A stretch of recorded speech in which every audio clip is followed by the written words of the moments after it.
ब्रह्मानंदं परम सुखदं केवलं ज्ञानमूर्ति द्वन्द्वातीतं गगनसदृश्यं तत्त्वमस्यादिलक्ष्यम् एकं नित्यं विमलमचलं सर्वधी साक्षिभूतं भवान्तितं त्रिगुणरहितं सद्गुरुं त्वं नमामि।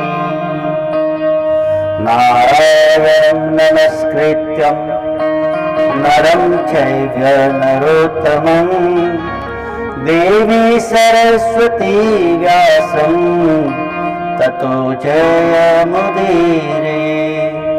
कृष्णं नारायणं वन्दे कृष्णं वन्दे व्रजप्रियं कृष्णं द्वैपायनं वन्दे कृष्णं वन्दे पृथासुतं व्यासं व्यासकरं वन्दे मुनिनारायणं स्वयं ततः प्राप्तो कृपालोको लोकामोक्तकलेगृहा यस्य गङ्गातटे सुतौ राजतेयं रसात्मकं तममोचितं कथाकुञ्जे सकुजन्तं सुखं भजे। श्रीधरं श्रीधरे वन्दे श्रीधरैकं परायणम् ऐश्वर्यश्रीप्रसादेन श्रीधरेयं कृतिः कृता राधा भक्ति हरिर्ज्ञानं ताभ्यां या च समन्वितां तां श्रीं भगवती गाथा वन्दे युगलस्वरूपिणीम्। जय जय श्री राधारमण जय जय नवल किशोर जय गोविंद चित चोर प्रभु जय जय माखन चोर। बोले बालकृष्ण भगवान की जय। भागवत महापुराण की जय। गुरु सुखदेव जी महाराज की जय। भगवान वेद व्यास की जय। विश्वनाथ धाम की जय। अवध धाम की जय। वृंदावन धाम की जय। गंगा मैया की जय। सरयू मैया की जय। यमुना मैया की जय। भारत माता की जय। सद्गुरु भगवान की जय। जय जय श्री राधे।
Jai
गोविंद हरे गोपाल हरे गोविंद हरे गोपाल हरे जय जय प्रभु दीन दयाल हरे गोविंद हरे गोपाल हरे गोविंद हरे गोपाल हरे जय जय प्रभु दीन दयाल हरे सुखधाम हरे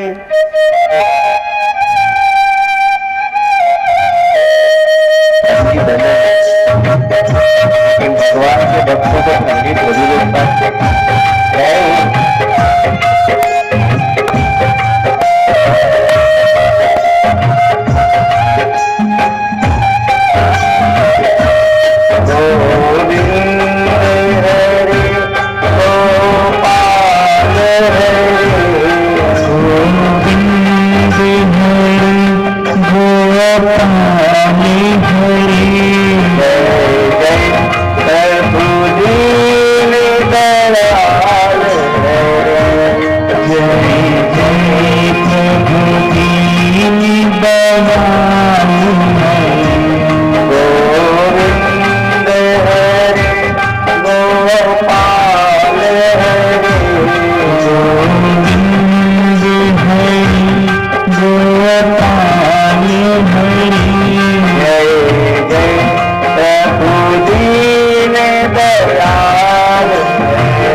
दादी को तो पूरी दादी को पैसा दे के जय जय प्रभु दीन दयाल हरे, जय जय प्रभु दीन दयाल हरे, गोविंद हरे गोपाल हरे, गोविंद हरे गोपाल हरे। इधर इधर जल्दी से बैठो ना तो ठंडी लगेगी। जय जय प्रभु दीन दयाल हरे, जय जय प्रभु दीन दयाल।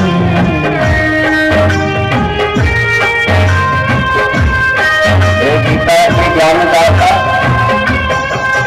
हे जगत के भाग्य विधाता, हे जगत के निर्माण करता पालन करता, आपको चरण वंदन हम करते हैं।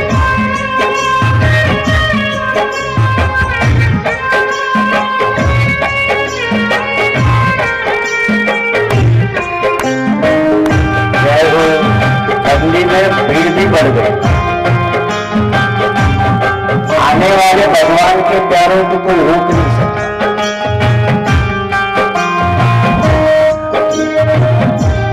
हरि कष्ट हरि हरि सुख से हरे, हरि कष्ट हरि हरि सुख से भरे, हरि कष्ट हरि हरि सुख से भरे, हरि कष्ट हरि हरि सुख से भरे।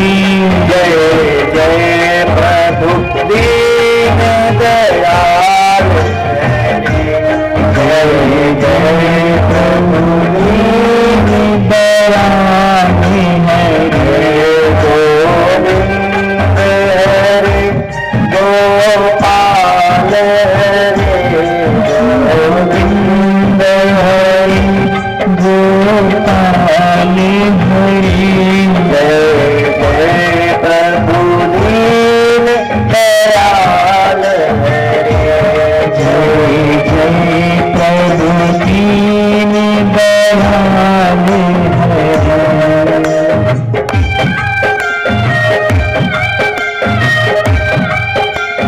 बचपन से जो बच्चे सत्संग में जाते हैं अथवा ऊंचे मंचों पे चढ़ते हैं तो फिर उनका मनोबल ऊपर की तरफ बढ़ता है।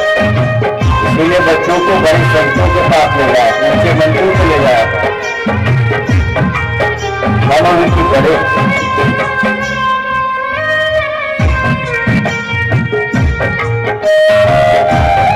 जय हो।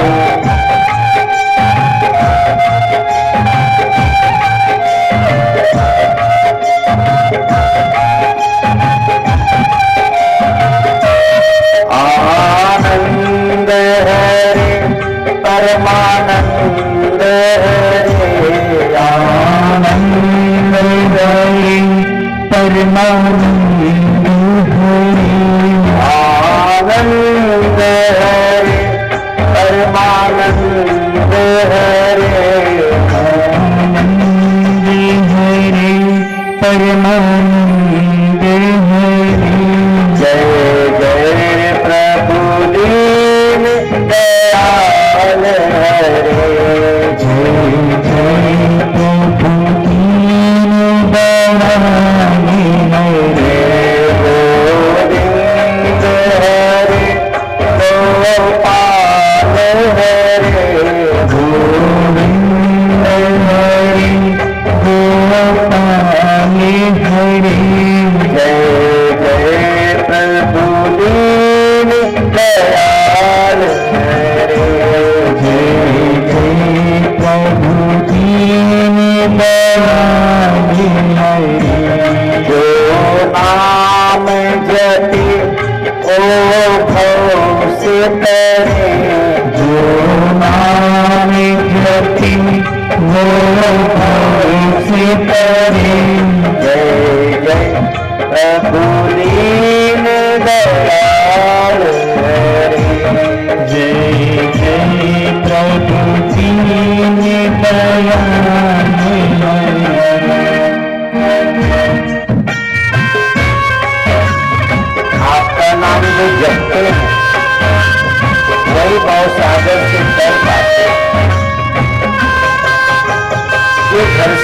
निकलते हैं वही मंजिल तक पहुंच पाते। यात्रा करना हो तो घर से निकलना ही पड़ेगा।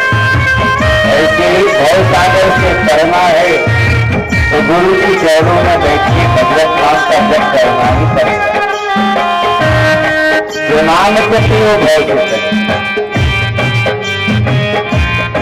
घर में भोजन हो और कोई न करे तो पेट भर जाएगा, वो भूखे मरेगा।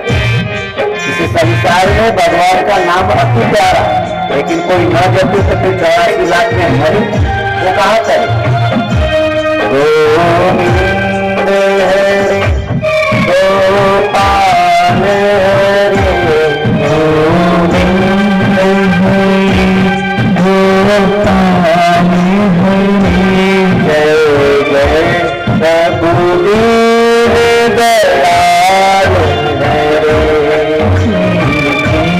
प्रभु दीन दयाल हरे वरदान दो तेरा ध्यान करे वरदान दो तेरा ध्यान धरे गुरु रूप में आपका दर्श करे गुरु रूप में आपका दर्श करे जय जय प्रभु दीन दयाल जय जय प्रभु दीन दयाल गोविंद हरे गोपाल हरे गोविंद हरे गोपाल हरे जय जय प्रभु दीन दयाल हरे जय जय प्रभु दीन दयाल ओम नमो भगवते वासुदेवाय ओम नमो भगवते वासुदेवाय ओम नमो भगवते वासुदेवाय। भगवत नाम, भगवत ज्ञान और भगवत ध्यान यह हमारे जीवन का कल्याण करता है। इसीलिए चाहिए सभी को। आइए भगवत नाम की तरफ चले। आप बोलेंगे पीछे से इंद्रियार्थेषु वैराग्यम इंद्रियार्थेषु वैराग्यम अनहंकारम एव च अहंकारम एव च जन्म मृत्यु जरा व्याधि जन्म मृत्यु जरा व्याधि दुख दोषानुदर्शनम दोषानुदर्शनम। भगवान कृष्ण कहते हैं कि ज्ञान क्या है। हम लोग को लगता है ना कि हम पढ़ लिए तो ज्ञानी हो गए, नहीं। कृष्ण के नजरों में ज्ञान क्या है? बोले इंद्रियार्थेषु वैराग्य, यानी इंद्रियों के विषयों के प्रति वैराग्य। अनहंकारम एव च, अहंकार का अभाव, यानी आपके जीवन में अहंकार ना हो। फिर जन्म मृत्यु जरा व्याधि, जन्म में, मृत्यु में और रोगों में दुख को देखना, दोषों में दुख को देखना यह ज्ञान है।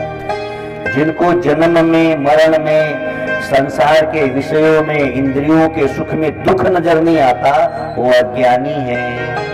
तो कृष्ण के नजर में ज्ञान क्या है? इंद्रियार्थेषु वैराग्य, यानी इंद्रियों का वैराग्य होना। आंखें देखने के लिए तो मिली हैं, लेकिन यह देखना है कि इन आंखों से हम क्या देख रहे हैं। आंखें देखने के लिए मिली हैं साहब, लेकिन क्या देखने के लिए मिली भी तो जानो। नए नहीं संत दरस नहीं देखा, लोचन मोर पंख करी लेखा। आंखें मिली गुरु का दर्शन करने, तो क्या बाकी लोग मिले तो आंखें बंद कर लो? नहीं। इसका अर्थ यह है कि आंखों से गुरुदेव को देखो तो उनको आंखों में बसा लो, बाकी लोग को यूं ही अनमने मन से देखो, मन में बस न जाए, इसका ध्यान रखो। तो आंखें इंद्रियार्थेषु वैराग्यम। कान मिले हैं तो कान क्यों मिले हैं? बोले भगवत कथा सुनने के लिए। जिन हरि कथा सुनी नहीं कान, श्रवण रंध्र ऐ भवन समान। तो कान मिलने कथा सुनने के लिए हम क्या करते? चुगली सुनते रहते हैं। निंदा किसी की हम किसी से भूल कर भी ना करें। तो इंद्रियार्थेषु वैराग्यम, आपको हमको आंख के प्रति, कान के प्रति, जीवा के प्रति, जीव मिली तो है तो स्वाद लेने के लिए मिली है, लेकिन किस चीज का स्वाद लें? जो स्वाद गुरु और भगवान को भी पसंद है। हम ऐसा स्वादिष्ट भोजन करते हैं जो भगवान को भोग न लगाया जा सके। तो बताओ, जिस जीव से आप स्वाद ले रहे हो भगवान की दी है कि तुमने खरीदा था? भगवान की दी हुई है, तो वही खाओ ना जो भगवान को भी ठीक लगे। भाई जीव भगवान की है और स्वाद आप ले रहे हो, तो स्वाद वही लो जो भगवान को भी ठीक लगे ना। ये है इंद्रियार्थेषु वैराग्य। पैर मिले चलने के लिए तो चल के कथा में आए तो ठीक, लेकिन चल के किसी दारू खाने गए तो ठीक है क्या? चल के तीर्थों में गए तो ठीक है, लेकिन चल के किसी घर गए और खाली शिकायत बता के चले आए तो फिर चलना व्यर्थ है। आपको हमको जो कुछ भी मिला है उसका उपयोग कैसे करना है ये गुरु और गोविंद बताते हैं। तो भगवान कह रहे इंद्रियार्थेषु वैराग्यम अनहंकारम एवच, अहंकार का अभाव। मन में जरा विचार करें कि हमसे पहले भी पता न कितने आए और हमारे बाद भी कितने आएंगे। हम जो कुछ भी अपने को मानते हैं, हमसे बड़े बड़े लोग आए और चले गए। सिकंदर जैसे लोग आए चले गए, बीरबल जैसे बुद्धिमान चले गए, अकबर जैसे सुल्तान चले गए, और तो छोड़ो ना, राम और कृष्ण रूपी भगवान भी चले गए। भगवान भी धरती पे तो रहे क्या? वो भी चले गए, तो आप और हम रहेंगे? अनहंकारम एवच, अहंकार कब दूर होता है? जब हम सद्बुद्धि के द्वारा चिंतन करते हैं। चिंतन यह करना है आपको हमको कि वास्तव में अपने घर की दीवारों पे लिखो आखिर में क्या, जरा विचार करें गहराई से, आखिर में हमारे साथ क्या जाएगा।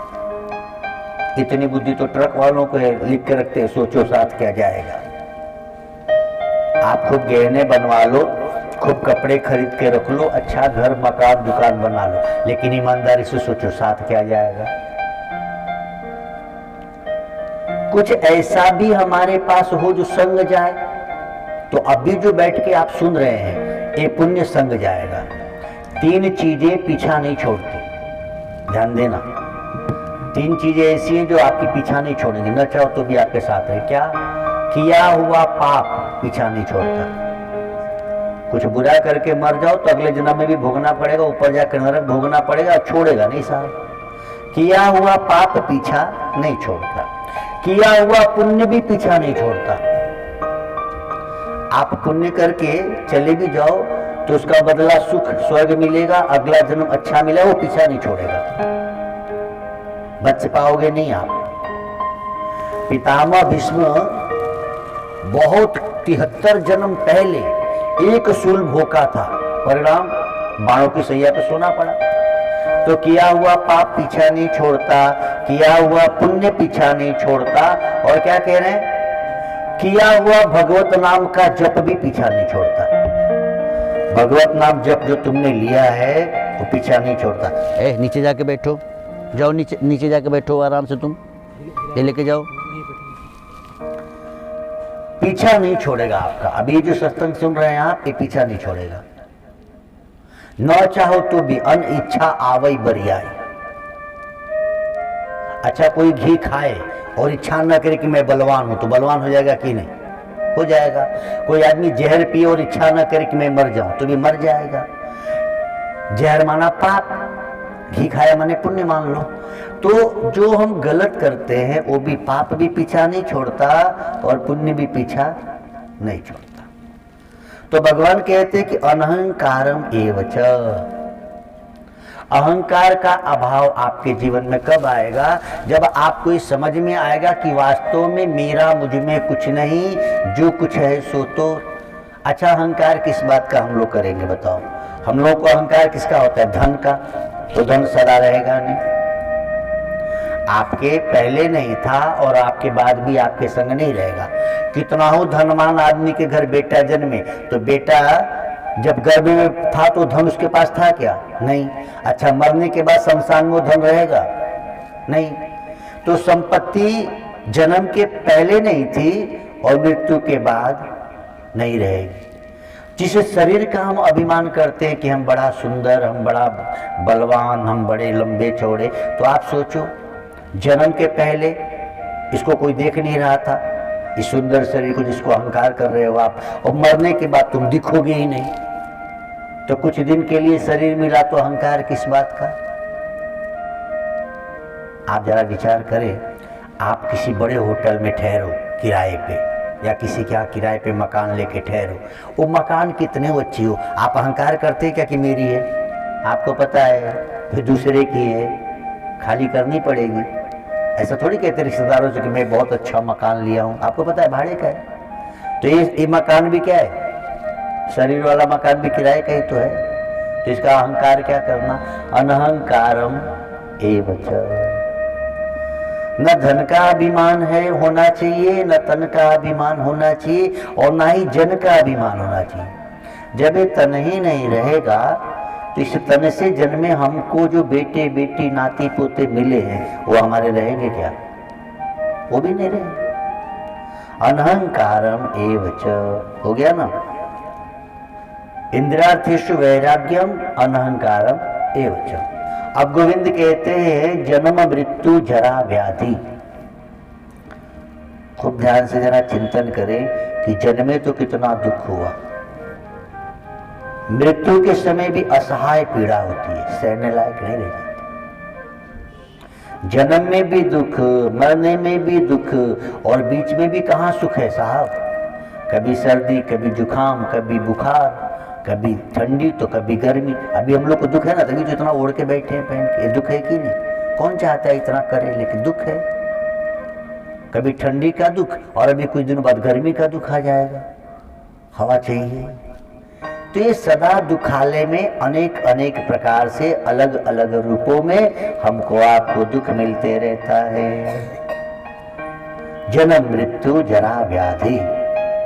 इसीलिए आपको हमको चाहिए, क्या करना चाहिए? तो प्रतिदिन न कर सको तो हफ्ते में एक दिन करो, हफ्ते में न कर सको तो महीने में करो। क्या करो? शमशान यात्रा।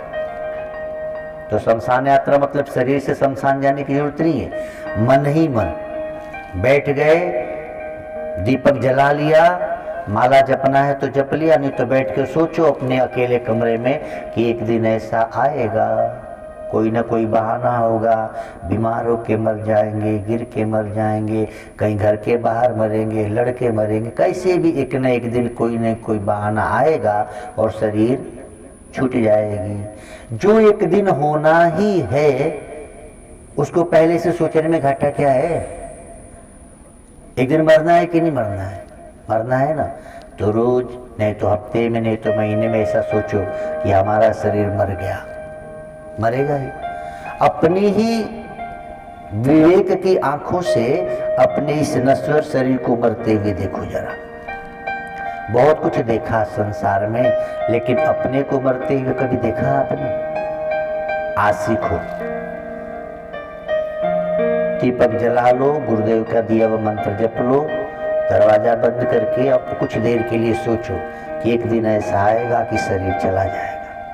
अच्छा, जब मरोगे तो क्या होगा? जो लोग प्रेम करते थे वो दिल से रोएंगे, जो प्रेम नहीं करते थे दिखावे में रोएंगे, जो बहुत आपसे नफरत करते थे अंदर से खुश हो जाएंगे कि भला चला गया। और क्या होगा? फोन घुमाया जाएगा रिश्तेदारों को, कोई बेटी को फोन करेगा तेरी मैया चली गई, बिटिया रोते रोते आएगी। जो बहू बेटे बाहर होंगे उनको फोन होगा माई मर गई रे, तो बोले अब तो हमको आने में देर होगी, तो क्या करें? रोके कि लेके जाए? अरे बोले लेके जाओ यार, अब तो कहाँ आज पहुँचेंगे, लाश कौन रखता, हटाओ। हाय रे हाय। जिस बेटे के लिए खूब मेहनत की वो क्या कर रहा है? हमको आने में 2 दिन लग जाएंगे, ठिकाने लगा दो बुढ़िया को, मर गई तो। अब क्या होगा? आपके नश्वर शरीर को नहलाया जाता है। देखो कितनी सुंदर व्यवस्था है। जानते हैं क्यों? परमात्मा ने हमको बड़ा पवित्र बना के धरती पे भेजा था। हम सब जब धरती पर आए तो झूठ बोलते थे क्या? नहीं। जब धरती पे आए तो बोलते ही नहीं थे, झूठ कहाँ से बोलेंगे? जब धरती पे आए तो झूठ नहीं बोलते थे, किसी को बुरी नज़र नहीं देखते थे, आपका कोई दुश्मन नहीं था, छोटे बच्चों का कोई दुश्मन नहीं। जब हम धरती पे आए तो शुद्ध शाकाहारी थे, दूध पी के ही रहते थे। जब धरती पे आए किसी से झगड़ा नहीं था, कोई नशा नहीं करते थे। तो मरने के बाद इस शरीर को इसीलिए नहलाया जाता है कि भाई भगवान ने बड़ा पवित्र बना के भेजा था, इसको पवित्र बना के ही ठाकुर जी को दो। हालांकि सोचो, क्या नहलाने से हम पवित्र हो जाते हैं? ये सोचिए कि जब गोविंद ने हमको भेजा तो हम झूठ नहीं बोलते थे, हम मांस नहीं खाते थे, हम किसी की निंदा नहीं करते थे और किसी को पराया नहीं मानते थे। छोटे बच्चे को कोई गोद में ले ले, बच्चा चला जाता। छोटे बच्चे को तो पता भी नहीं होता कि सांप क्या है और शेर क्या है, और जो पकड़े पाले बेचारा और पकड़ ले। कैसा वो बालक था और हम वही बड़े हुए तो कैसे हो गए।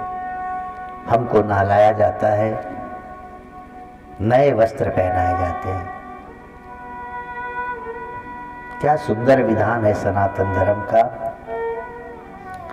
बांस काटे जाते हैं। बांस ही क्यों? वासना में जिंदगी भर रहे तो बांस पर चलो, आखिरी में भी बांस का ही प्रयोग है। कितना सुंदर है ना हमारा वेद। जो लोग ध्यान भजन करके शरीर का त्याग करते हैं उनकी समाधि बना दी जाती है, उनको जलाया नहीं जाता। उनकी उस शरीर की पूजा, किस शरीर की? जिस नश्वर शरीर से शाश्वत परमात्मा को उसने पा लिया। और हमारी शरीर को जलाया जाता है क्यों? मिला था ब्रह्म को पाने के लिए, तूने संसार में खपा दिया तो चल जल। जलवाया किससे जाता है? बोले अपने ही बेटे से। क्यों? सबसे ज्यादा प्रेम हमको अपने पुत्र से होता है, तो आखिरी में पुत्र के द्वारा ही अग्नि संस्कार। अच्छा, आग लगाया कहाँ जाता है? तो बोले मुंह पे। अच्छा सोचो, मुंह पे क्यों? सिर पे आग लगाते तो बाल भी है, जल्दी पकड़ लेता। ये मुंह पे ही आग रखने की विधान क्यों बनाया शास्त्रों में? इसलिए कि मुख मिला था गोविंद की भजन करने के लिए। तूने ठाकुर की भजन नहीं की, तू तर नहीं पाया, तो ले तेरे मुख पे अब आग खा। मरने के बाद हमारे मुख पे आग रखा जाता है, इसलिए कि तुमने गुरु से मंत्र लेके भगवत नाम जप नहीं किया, ले तेरा मुख अब जलने लायक। नहीं तो सोचो, पैर क्या से जला देते, सिर से जला देते, पेट पे से जला देते, चिता तो लकड़ी तो सब तरफ रहती चिता। ये मुख पे जलाने का विधान इसीलिए बनाया कि मुख किस लिए मिला है? भगवत नाम जप करने के लिए, गुरु का गुणगान करने के लिए।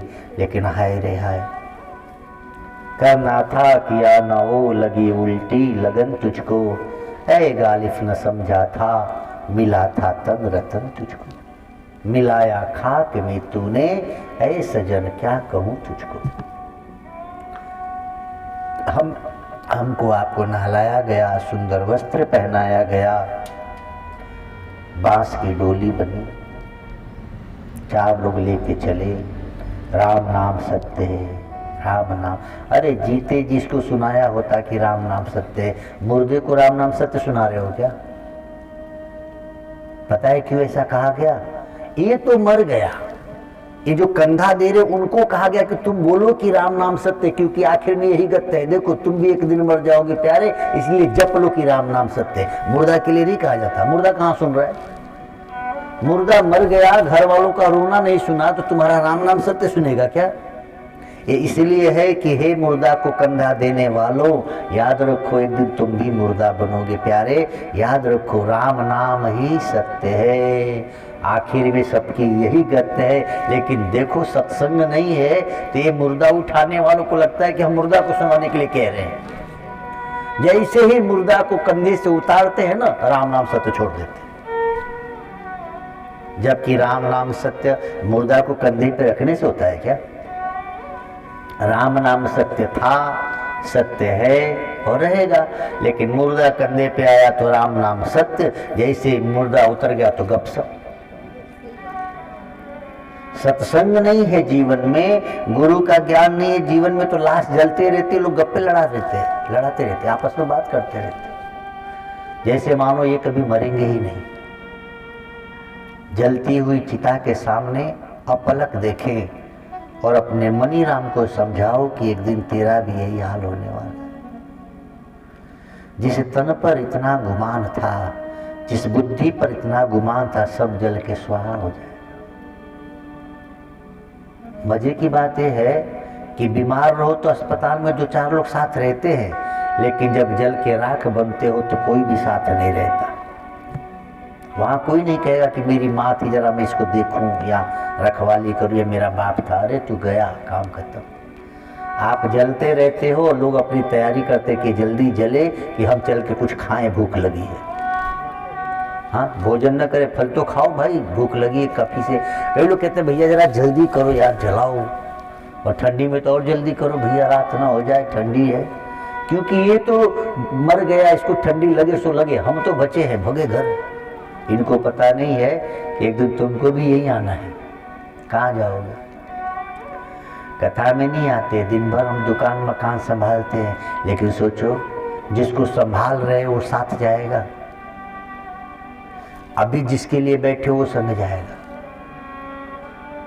देखने में लगता है कि हाँ कुछ नहीं हो रहा, बैठे हैं, नहीं, ये बैठना सार्थक है, ये संग जाएगा। लेकिन जहां तुम बैठकर खूब कमाए हो, एक झटके में छूट जाएगा। जन्म मृत्यु जरा व्याधि दुख दोषानुदर्शनम, ऐसा ज्ञान आपको मिले और ऐसा ज्ञान आपको पच गया तो समझो आप ज्ञानी हो। ये सच्चा ज्ञान है, ये ज्ञान है। तो गोविंद कहते हैं कि ऐसा, इसको ज्ञान कहते हैं, और इसके सिवा जो कुछ भी हमको आपको मिला है वो सब अज्ञान है। इतनी ठंडी में भी भगवत कथा का होना, खूब ठंडी है, बहुत ठंडी है, तो क्या जो बीमार पड़ेगा वो अस्पताल नहीं जाएगा? जाएगा ना। खूब ठंडी है, क्या फर्क पड़ता है? ट्रेनें खाली जा रही है क्या? लोग यात्रा कर ही रहे ना। इसी समय जाके आप देखो, इसी समय चले जाओ आप, तो देखो तो अस्पताल में कोई मरीज आ कर रहा है, तो कोई रेलवे में बेचारा सफर कर रहा है, तो कोई प्लेन में सफर कर रहा है, तो कोई टीवी के सामने बैठा हुआ है, और हम सब कथा में बैठे हुए। अब जरा बुद्धि से सोचो, सबसे अच्छी जगह पे कौन बैठा हुआ है? कोई प्लेन में, कोई ट्रेन में, कोई टीवी के सामने, कोई अस्पताल में, कोई शमशान में। कुछ लोग शमशान में भी तो जल रहे होंगे। काशी चले जाओ, हमेशा वहाँ की शमशान की अग्नि कभी नहीं बुझती, वो लाश लगी रहती लाइन से हम लोग क्या। अब बताओ, कुछ लोग लाश जलाने के लिए भी तो बैठे होंगे ना, जल्दी जल जाए कि घर जाए। कुछ लोगों की लाश जलती है, वो इसलिए बैठे कि जल जाए तो हम घर जाएं, और कुछ लोग लाश लेके बैठे रहते हैं कि इसका जल जाए तो हम जलाएं तब घर जाएं। कुछ लोग अस्पताल में बैठे हैं, ठीक हो जाए तो घर लेके जाएं, और कुछ इसलिए बैठे हैं कि लाश मिल जाए तो जलाने लेके जाएं। कुछ लोग इसलिए भी बैठे कि भैया जल्दी से सीरियस, इनको कहीं बेड दो भैया, इनको एडमिट करो, इसलिए भी बैठे। कुछ लोग टीवी के पास बैठे हैं, कुछ मोबाइल लेकर बात करने बैठे हैं, और हम और आप यहाँ भगवत कथा में इस ठंड में बैठे हैं। सब लोग बैठे ही हैं, लेकिन जरा सोचो तो कहाँ कौन कितना अच्छा बैठा है। बाकी लोग जहाँ भी बैठे हैं वह संग नहीं जाएगा, लेकिन हम और आप जहाँ बैठे हैं यही संग जाएगा। तो आज के बाद नहीं, अभी से इस बुद्धि को बढ़ा लीजिए। सच्चा ज्ञान यही है कि जन्म मृत्यु जरा व्याधि। हर समय ये याद करो कि दुखमय संसार है, यह दुखालय है, यहाँ सुख नहीं है। और जब भी हम यहाँ से जाएंगे तो हमारे पास पूंजी वही होगी जो हमने कर रखा है। थोड़ा बहुत दान जो कर दिया वो पूंजी, जो भगवत नाम जप लिया वो पूंजी, यही तो है हमारे संग। जो सत्संग सुन लिया वो पूंजी। निवेदन करें आपसे, हमको आपको चाहिए, हम एक दिन और कहे थे, सुपात्र को ही दान दिया जाए,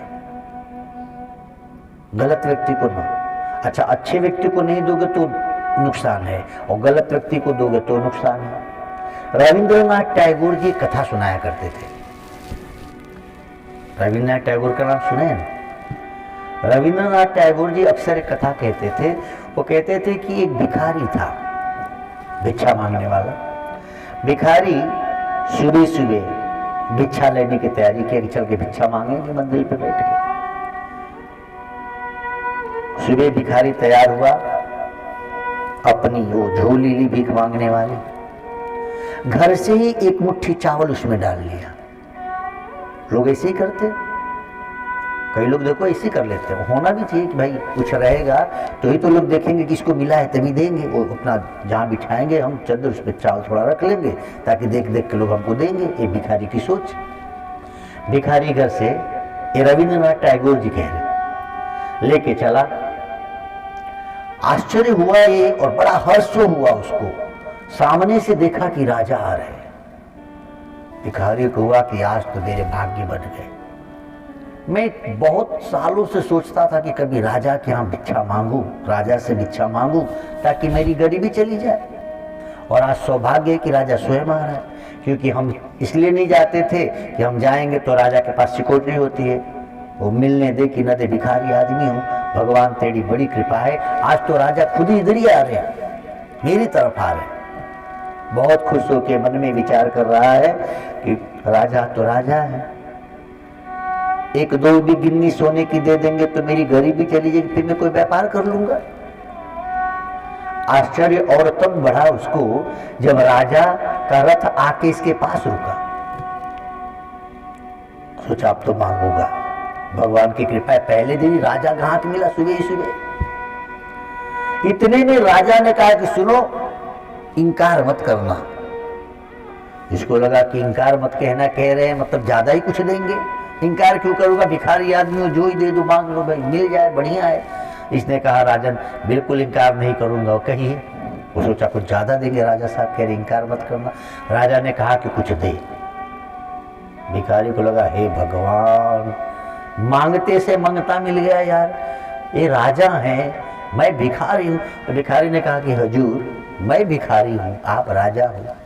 राजा ने कहा बात तो सत्य है, लेकिन आज मेरे ज्योतिषाचार्य ने मुझसे कहा कि आपके राज्य पे घोर संकट आने वाला है, और संकट से यदि बचना है तो आज तुम घर से निकलो, जो सुबह सुबह तुमको पहला व्यक्ति मिले उससे कुछ भी मांग के लाओ तो मैं पूजन कर दूं, तुम्हारा राज्य संकट से बच जाएगा। तो आप भले भिखारी हैं, गरीब हैं, निर्धन हैं, लेकिन आप ही मिले हो भैया, इनकार मत करना, कुछ भी मुझे दे दो। राजा हाथ फैलाया है।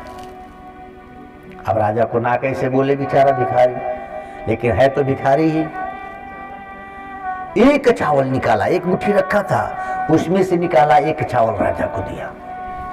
अब देखो राजा को क्या, तो कुछ चाहिए था, राजा लेके वापस चले गए। भिखारी भी दिन भर किया लेकिन कुछ बहुत मिला नहीं। ठंडी की रात तो क्या मिले, ठंडी के दिन में कोई घर से निकलता भी नहीं बहुत। शाम को जब घर पहुंचा तो पत्नी ने कहा कि क्या बात है, कुछ मिला नहीं क्या, झोली में कुछ दिख नहीं रहा है। बोले मत पूछो, आज मुहूर्त ही खराब था। जैसे ही घर से निकला मांगते को मंगता मिला, राजा मिला था। मैंने सोचा कुछ मुझे देगा, मुझसे ही मांग लिया, वो नहीं खराब हो गया। तो बोले फिर कैसे काम चलेगा। बोले देखो थोड़ा बहुत जो चावल है इसी को कैसे भी पकाओ, गरम जल से पी लिया जाए, क्या किया जाए, अब गरीबी तो है ही भाई। तो जब झोली से पत्नी के सामने चावल उड़ेला तो चावल ही कितना था, थोड़ा सा तो मिला ही था। पत्नी उसमें से कंकड़ पत्थर निकालने लगी, देखी तो एक चावल सोने का, एक चावल सोने का है। अरे बोलिए सोने का चावल कहाँ से आया, एक ही चावल है, सोने का है। भिखारी लगा माथा पीटने की, हाय रे हाय, एक चावल मैंने दिया था, राज्य के कल्याण के लिए राजा मांग रहा था, और एक ही चावल मैंने दिया तो ठाकुर जी ने मेरा चावल एक सोने का कर दिया। कितना बढ़िया होता कि मुट्ठी भर दिया होता तो मेरी भिखारी पनाही चली गई होती। एक कथा हमारे आपके लिए भी है, हम लोग भी ऐसे ही करते हैं। कोई ब्राह्मण, कोई ज्ञानी, अरे राम मंदिर के लिए, कोई अच्छे काम के लिए मांगने आए तो हम गरीब बनने लगते हैं, कंजूसी करके देते हैं। आपको पता ही नहीं कि जो दे हो कई गुना, वो कितना लाभ हो गया। कहाँ तो एक चावल दिया था, कहाँ तो सोने का मिला। वो बाद में तो भिखारी पश्चाताप करने लगा कि अच्छा होता कि सब दे दिया होता, हम सबको भी चाहिए। महामना मदन मोहन मालवीय जी अपनी जीवनी में लिखते हैं, व्यर्थ में कौड़ी नहीं। आप इतना कंजूस बनिए कि व्यर्थ में एक पाई खर्च न करो, ये अच्छी बात है। संत और शास्त्र इसकी सम्मति देते हैं। व्यर्थ में कौड़ी नहीं, लेकिन सत्कर्म में लाखों सही। अच्छा कर्म हो रहा है, अच्छा कोई काम हो रहा है तो आप दिल खोल के दान करें। ये ना सोचे कि कौन कर रहा है कौन नहीं, हम अपना काम करें। ये मालवीय जी का जीवन, तभी तो मांग मांग के पूरा विश्वविद्यालय बनवा दिए जिस समय भारत गुलाम था। तो जिनको ज्ञान हो जाता है कि इंद्रियार्थेषु वैराग्यम अनहंकारमेव च। सतपात्र मिले हैं राजा हरिश्चंद्र जी को, स्वप्ने में दान किया था विश्वामित्र को, लेकिन विश्वामित्र जी कोई साधारण व्यक्ति नहीं है। परिणाम राजा हरिश्चंद्र ने अपना सर्वस्व दे दिया ना। सतपात्र को सब कुछ दे दो तो भी आपको घाटा नहीं है, और कुपात्र को थोड़ा बहुत भी दे दो तो फायदा नहीं। इसीलिए सावधानी बरतें। जो कुछ भी मिला है रहेगा न सब दिन, जो है मूढ़ मन को फंसाते रहेंगे, जो सत्संग में नित्य आते रहेंगे वो प्रभु की कृपा को भी पाते रहेंगे। जो कुछ भी मिला है रहेगा न सब दिन, जो मिला है वो सदा नहीं रहने वाला है। तो भागवत के भगवान कृष्ण कहते हैं कि आपको हमको क्या करना चाहिए, इंद्रियार्थेषु वैराग्यम। इंद्रियों को विषयों के वैराग्य से बचाइए। और क्या करें, अनहंकारम एवच, अहंकार से अपने को बचाइए। और क्या करना है, तो जन्म में, मृत्यु में, रोग में, व्याधि में, दुख को देखते हुए दुख भंजन दुखहारी का नाम जपें तो समझो यह ज्ञान है। इसके सिवा जितना कुछ भी हम जानते हैं वो बस अज्ञान है। वो संसार का ज्ञान लगता तो है कि हम बड़े बुद्धिमान, हम डॉक्टर बने, हम इंजीनियर बने, तुम सब कुछ बने, क्या अपने को मौत से बचा पाए? तो फायदा क्या? सारा ज्ञान होने के बाद भी यदि हम मनुष्य जन्म पाके जन्म मृत्यु से पार न हो सके तो इस जन्म को पाने का लाभ क्या है? इसीलिए हम अक्सर कहते रहते हैं कि लोग कहते हैं हमने घर बनाया, बेटे बेटी को पढ़ाया, ब्याह किया, ये कौन सा बड़ा काम कर दिया भाई? अपने रहने के लिए तो घोंसला पक्षी भी बना लेता है, अपने बच्चे को पाल पोस के उड़ना पक्षी भी सिखा देता है। हम लोग तो पक्षी और पशु से भी गए भी थे। पक्षी अपने बच्चों को उड़ना सिखा दिया, फिर उसका ध्यान नहीं रखता, वो अपने अलग हो जाता है। लेकिन हम लोग तो पूरी जीवन उसी में गंवा देते। तो आपको भी और हमको भी चाहिए कि कृष्ण की इस ज्ञान को समझा जाए। भगवान कहते हैं ज्ञान यही है। भागवत के 9वें स्कंद में 24 अध्याय है। 24 अध्याय में 12 अध्याय में कृष्ण कथा है और 12 अध्याय में राम कथा है। सूर्यवंश की कथा और चंद्रवंश की कथा। तो सबसे पहले राम जी की कथा आती है। राम कथा पूरी की पूरी गुरु सुखदेव जी ने राजा परीक्षित को सुनाया। उसके बाद संक्षेप में कृष्ण कथा सुनाया। आइए पहले राम जी की कथा सुन लेते हैं। राम जी की मर्यादा का जब तक पालन नहीं करेंगे तब तक कृष्ण का ज्ञान हमको समझ में ही नहीं आएगा। यानी ज्ञानी बनना है तो पहले मर्यादित बनो। ऐसा नहीं कि ज्ञानी बन गए तो अब हम कुछ नहीं मानते, सब ऐसे। कई लोग ज्ञानी होते हैं ना तो रूखे हो जाते हैं। नहीं, ज्ञानी रूखा नहीं होना चाहिए।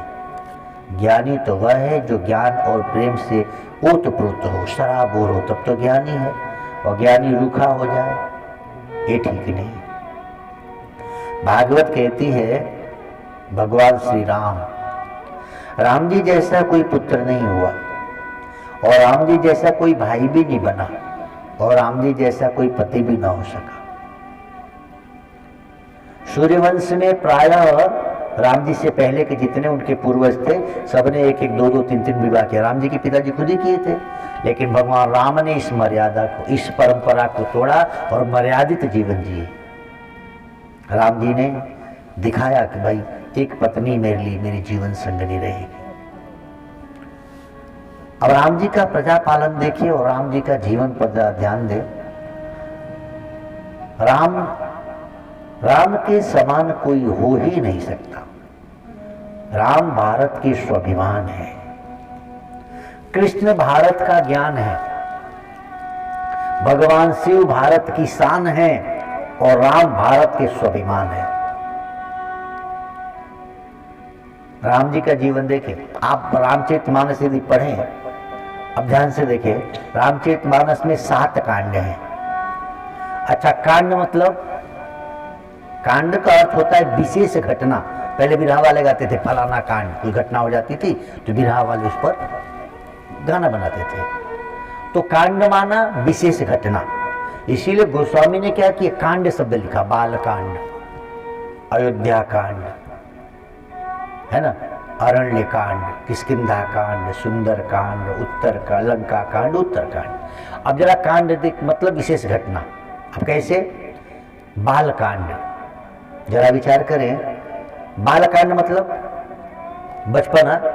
अब ध्यान से यदि रामचरितमानस को आप पढ़ें तो रामचरितमानस के बालकांड में भगवान राम का विवाह हो जाता है सीता जी से, और दुल्हन घर आती है, वहीं पे खत्म होता है। अब बताओ, बालकांड में राम जी का विवाह हो गया तो राम जी बच्चे थे क्या, और नाम क्या रखा है, बालकांड। इसका अर्थ यह हो रहा है कि आपको यदि राम जी को पाना है या ईश्वर को पाना है तो पहली शर्त यह है कि आपका बुद्धि, आपका विचार, आपका चरित्र बालक जैसा होना चाहिए। ध्यान से समझिएगा, छोटे नन्हे मुन्ने बालक का जीवन देखो, उसके जीवन में क्या है, निर्लेपता, अनासक्ति, अनहंकार। छोटे बच्चे के जीवन में कोई काम विकार है नहीं, उसको कोई लोभ लालच है नहीं, उसका किसी से राग द्वेष है नहीं। गोद का जो बच्चा होता है उसको अपने पराये का कोई भान नहीं होता। बालकांड माना आपका जीवन बालक जैसा हो। हम सब बालक तो पहले थे ही, तो बड़े हो के भी जब बालक जैसा जीवन जियोगे तो सुखी रहोगे। राम जी को पाना है तो पहली शर्त बालक, यस्य चरित्र बालवत मुनि, अष्टवक्र जी जनक से इस बात को कहते हैं, यानी आप बालक बनिए। बालक का अर्थ यह हुआ कि जब आप और हम छोटे थे, छोटा बच्चा होता ना गोद में, उसको कहो अरे करिए वाह, वो हंसेगा, उसको नहीं पता कि आप उसको क्या कह रहे हो। ए नक टेढ़ा, तो भी हंसे। कभी कभी हम लोग प्यार से कहते हैं एक बदमाश, अब दे मारो, हम लोग बच्चे को कहते हैं, उसको बुरा लगता है, लेकिन वही बच्चा बड़ा हो जाएगा कह के देखो। यानी बालकांड का अर्थ है कि आपको कोई कुछ भी कहे तो आपको बुरा न लगे, क्योंकि उस बच्चे को पता ही नहीं कि मैं काला हूं, कि मेरी नाक टेढ़ी है, कि मैं बदमाश हूं। उस बच्चे को इतना तो ज्ञान है कि इस शरीर को काला गोरा कह रहे, मैं शरीर नहीं हूं, तभी तो हंसता है। और जब वही बच्चा बड़ा हो जाता है और हम कहते हैं हरे करिए बात, उसको लगता है कि देखो हमको काला कह रहे। यानी जब छोटा था तो तन में आसक्त नहीं था, और बड़ा हुआ तो तन को ही सच्चा मान बैठा। यही तो है। छोटे बच्चे को काला कहो, गोरा कहो, बदमाश कहो, उसको फर्क पड़ता है क्या? तो आपका जीवन कैसा हो, बालक जैसा। पहली शर्त देखिए, बालक का क्या मधुर स्वभाव होता है, दुश्मन के यहाँ भी चला जाएगा बालक, उसको पता थोड़ी कि मेरा दुश्मन है। अच्छा, बालक अद्भुत होता है भाई। आप बालक को डांट दो, बालक रोने लगता है, आंखों में आंसू रहते हैं। अब कोई बोले अरे ला ला ला ला ला, देखो देखो, अब आंख के आंसू भी है और हंसने लगता है। आप बताओ, आप और हम बड़े हो गए, आप ऐसा कर सकते हो? अभी आपको कोई डांट दे और आप रोने लगो, और उसके बाद आपको थोड़ा प्यार कर देगा तो हंसोगे क्या? तो हमारा जीवन कैसा हो, राम जी को पाना है तो पहली शर्त क्या है, बालक जैसा स्वभाव। बालकांड समझ गया ना? बालकांड का पूरा अर्थ क्या है कि हम बालक बने। अच्छा, बालक बनने के बाद क्या होगा, अयोध्या कांड। अब अयोध्या कांड को ध्यान से देखो, राम जी का किसी से दुश्मनी नहीं है। राम जी का एक ऐसा चरित्र है कि राम जी को कैकेयी भी प्रेम करती हैं, कौशल्या भी प्रेम करती हैं, सुमित्रा भी प्रेम करती हैं, तीनों भाई प्रेम करते हैं, पूरी प्रजा प्रेम करती है। इसका अर्थ यह है कि आपका जीवन यदि बालक जैसा होगा, जब आप किसी को दुश्मन मानोगे ही नहीं, आप सबको प्रेम करेंगे, तो स्वभाव है कि आपको सब प्रेम करेंगे। यानी बालक का भी कोई दुश्मन नहीं होता। अयोध्या कांड को देख लो जरा ध्यान से, राम से सबको प्रेम है। क्यों? क्योंकि राम के लिए सब अपने हैं। जैसे बालक के सामने सांप भी आ जाए, आपके सामने सांप आ जाए तो आप भाग जाओगे, छोटा बच्चे के सामने आ जाए तो पकड़ लेगा, उसको कहां डर है। राम जी का स्वभाव देखो, यानी राम को पाना है तो बालक जैसा स्वभाव बनाइए। अयोध्या कांड का अर्थ है कि बालक जैसे सबसे प्रेम करता है वैसे आप भी सबसे प्रेम करो। अयोध्या कांड का पूरा अर्थ है एक दूसरे से कितना प्रेम है।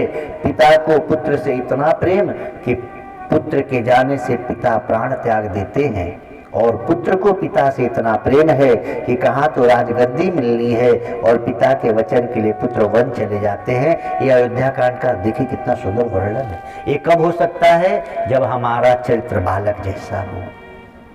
भाई को भाई से कितना प्रेम है, भाई भाई के लिए राजगद्दी छोड़ देता है, तो भाई आता तो जब वन में चला जाता है मनाने के लिए कि भैया मैं नहीं रहूंगा। क्या प्रेम है।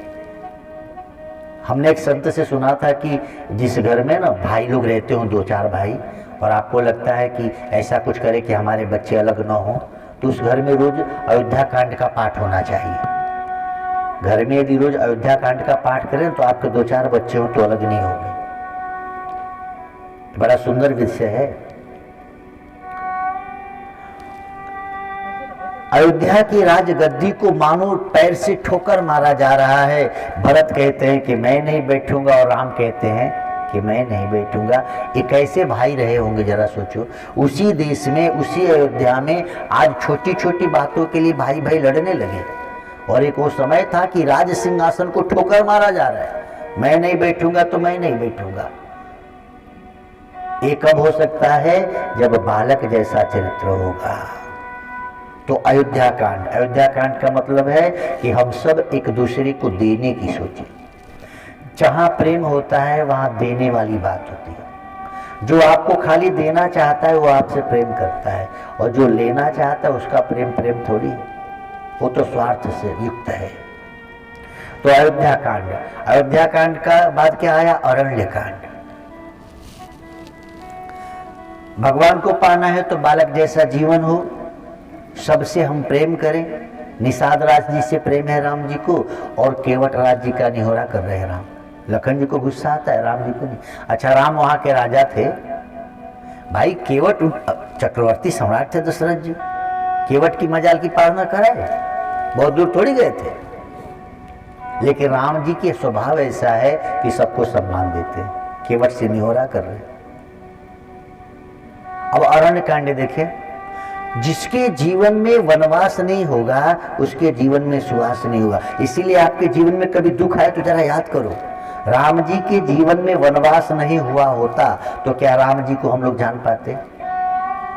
ध्यान देंगे। पांडवों के जीवन में भी यदि वनवास नहीं हुआ होता और अज्ञातवास में पांडव नहीं रहते तो क्या महाभारत जीत पाए होते? आपके जीवन में जब भी कोई कष्ट आता है तो कष्ट इसलिए नहीं आता कि आप पापी हैं। कष्ट पापी के जीवन में आता है और पुण्यात्मा के भी जीवन में आता है, लेकिन फर्क कैसे पता लगेगा? पापी के जीवन में जब दुख आएगा तो आत्महत्या करने को सोचेगा अथवा दुख से भाग जाएगा, लेकिन पुण्यात्मा के जीवन में दुख आएगा तो धैर्य रखेगा और अपनी साधना बढ़ा के दुख के सिर पे पैर रख के आगे बढ़ जाएगा। राम जी के जीवन में दुख आया है तो राम ने क्या किया? दुख आए तो संतों की शरण जाए। कैकेयी ने कहा था कि 14 वर्ष राम वनवासु, वन में रहने को कहा था, थोड़ी कहा था कि संतों का दर्शन करना। लेकिन राम जी ने किया क्या? खाली संतों का दर्शन कर रहे हैं। राम जी का जरा जीवन देखें। इससे सिद्ध होता है भाई बहन कि आपके जीवन में भी कोई कष्ट आए ना तो कष्ट को नष्ट करना है तो संतों की शरण जाए। राम जी किए क्या? भरद्वाज ऋषि के आश्रम जाते हैं, वाल्मीकि जी के आश्रम जाते हैं, संतों से मिलिए। बड़ा सुंदर है अरण्य कांड। इसका एक सीधा सीधा अर्थ है कि जिसके जीवन में वनवास यानी जीवन में कष्ट नहीं आएगा तो आप सदैव के लिए याद नहीं किए जाएंगे। अच्छा, देश की आजादी में जो लोग बलिदानी दिए तो कष्ट तो हुआ होगा ना, फांसी पे चढ़े होंगे तो, गोली मारे होंगे तो, लेकिन वो कष्ट का ही तो परिणाम है कि देश का राष्ट्रपति, प्रधानमंत्री सब अभी 26 जनवरी आ रही, 15 अगस्त 26 सैल्यूट करते हैं। अच्छा, वो लोग कुर्बानी नहीं दिए होते तो भी तो मर गए होते, क्या तक जिंदा होते? भगत सिंह जी फांसी न चढ़े होते तो भी तो मर गए होते ना आज तक, तो कोई उनको याद करता क्या? लेकिन कष्ट सह लिए, आजादी के लिए तो दुनिया वंदन कर रही है ना। यानी अच्छे कार्य के लिए कष्ट सहोगे तो अमर हो जाओगे। इसीलिए जब भी कोई कष्ट आए तो घबराओ नहीं। अरण्य कांड में एक बात और बड़ी अच्छी है, हम सभी को समझने लायक। क्या बात है? देखें ध्यान से। माता सीता जी को राम जी से इतना प्रेम है कि वनवास तो राम जी को हुआ था, लखन और सीता तो प्रेम में चले गए ना। अभी कथा क्या सिखा रही है? जिस पति के प्रेम में सीता मैया ने राजपाट का सुख छोड़ा और राम जी के साथ वन चली गई, वह सीता जी से गलती क्या हुई? ये हमको सिखाने के लिए, सीता जी कहाँ गलती करे, हम लोग को सीखने के लिए ये चरित्र किया गया। माँ सीता जी राम जी से कहती हैं कि यही मृग कर अति सुंदर छाला। ओ मामा मारी जब मृग बनकर आए। अब जरा देखें, सोने का मृग देखकर माता सीता जी राम जी से कहती है कि ये मुझे लाके दीजिए, ये बड़ा सुंदर है। राम जी उसके पीछे दौड़े तो सीता जी को मृग तो मिला नहीं, सोने की लंका मिल गई। जय श्री राम। रावण जी आए और सीता जी को लेके चले गए। इस कथा का अर्थ यह है कि बाबू भागवत के व्यास जी कहना चाहते हैं इस कथा के माध्यम से, हे संसार के लोगों, भगवान से जब संसार को मांगोगे तो संसार तो मिलेगा, भगवान छूट जाएंगे। सीता जी ने राम जी से क्या मांगा था? सोने का मृग। राम जी ने कहा कि मुझसे प्रेम नहीं, इसको मृग से प्रेम है। तो तुझे सोने का मृग बहुत अच्छा लग रहा है, ले मैं तुझे सोने की लंका ही भेज देता हूँ। सीता जी को सोने की लंका तो मिली, लेकिन राम जी छूट गए ना। अच्छा, राम जी के छूटने से सीता जी को दुख हुआ कि सुख हुआ? दुख हुआ। सोने की लंका में है, रावण जी जैसे लोग कहते हैं कि तुम मेरी रानी बनो, लेकिन माँ सीता दुखी हैं। यानी हम सब की कथा है, हम भी भगवान को छोड़कर भगवान से संसार को मांगते हैं तो मिल तो जाता है, लेकिन हम दुखी ही रहते हैं। बड़ी मकान, बड़ी दुकान, बड़ी गाड़ी सब है, लेकिन एक बार अपने हृदय में झांक के देखो, क्या सच में आप सुखी हो? दिन भर टेंशन में बीतता है, रात को टेंशन में बीतता है, कब नींद आती है पता नहीं। और जैसे ही सुबह उठता है संसार का आदमी, उसको तुरंत भगवान की नहीं टेंशन हो जाती है, आज क्या क्या करना है, किसका लेना, किसका देना, कहाँ जाना, कहाँ आना। इस चक्कर में भूल जाता है कि एक दिन वहां भी जाना है। अब बोलो, सुखी है कि दुखी है आदमी? तो अरण्य कांड के इस प्रसंग से बहुत अच्छी सीख मिल रही है कि आप भगवान से भगवान को मांगते हो कि संसार को। अब देख लो अपने अपने को। हम लोग जैसे ही मंदिर जाते हैं ना, सिर झुकाते हैं, भगवान दुख दूर कर है भगवान। अरे भैया मोरे, कौन सा दुख है? बोले बीमार है, तो बीमार तो रहोगे ही ना, शरीर है, कुछ ना कुछ तो रहेगा, कभी भी चेकअप करा लो। हाँ, हाई बीपी लो बीपी रहेगी, कुछ ना कुछ तो भया ही रहेगा भाई। अच्छा, कोई दुख नहीं है तो ठंडी लग रही है भी तो एक दुख है, ये दुख नहीं है क्या? ठंडी ना लगती तो इस शरीर पे इतना वजन का कपड़ा काहे पहनते हम? तो दुख से कभी पीछा छूटा है क्या किसी का? भगवान से जरा सोचो, हम कभी भगवान को मांगे ही नहीं। कभी आप गए और कहे कि हे प्रभु आप मिलो? नहीं। अच्छा, हम लोग कितने भोले भगत हैं। एक बार जरा सोचो, यदि सच में भगवान मिल जाए तो बाकी कुछ बाकी रहेगा मिलना? आपको यदि मालिक ही मिल जाए तो फिर क्या पूछा, फिर उसका घर है कि नहीं? जैसे समझो कोई गरीब आदमी आके आपसे कहे कि साहब आप हमको अपना उत्तराधिकारी बना लो, हमको अपना बेटा बना लो। अच्छा, कोई करोड़पति आपको अपना बेटा बना ले, मान लीजिए थोड़ी देर के लिए, तो आपका करोड़ों रुपया उसका हो गया कि नहीं? हो गया ना। करोड़पति से आप 1-1 रुपया मांगो, 2-2 रुपया मांगो, करोड़पति के सामने भीख मांगो, कितना देगा? 1000, 500, 100, लाख, 2 लाख, ये तो देगा ना, सब तो दे नहीं देगा। लेकिन करोड़पति से कहो कि हे प्रभु या तो आप मुझे अपने घर रख लो या तो आप मेरे घर चलो, तो करोड़ों रुपया तुम्हारे हो गए कि नहीं? वो करोड़पति यदि तुम्हारे घर आके रहने लगे तो भी तुम्हारा, या आपको ही अपने घर में रख ले। लेकिन हम लोग इतना ईमानदार भगत है कि इतना फायदे वाला धंधा नहीं करते। एक राजा था, राजा अपने प्रजा में घोषणा करवाया कि कल मेरे राज दरबार का मुख्य द्वार खुलेगा और बगिया में सारी वस्तुएं रखी रहेंगी, जिसको जो पसंद आए उस पर हाथ रख देना उसका। अब सारे लोग रात को तैयारी करने लगे, कोई कहे मैं तो हाथी छूऊंगा, तो कोई बोले मैं तो घोड़ा पकड़ूंगा, तो कोई मतलब जिसको जो पसंद था। और राजा भी नज़ारा देखने के लिए सिंहासन पर बैठे। जैसे ही 9 बजे द्वार खुला, ये हल्ला मची, सब दौड़ रहे। लेकिन राजा बड़े बुद्धिमान थे, सारी चीज़ों को दूर बगिया में बांधा गया था, जाने का रास्ता इधर ही से था। अब राजा यहाँ बैठे हैं, बगिया वहाँ है, गेट यहाँ है। जैसे खुला सब भागना शुरू किए उधर।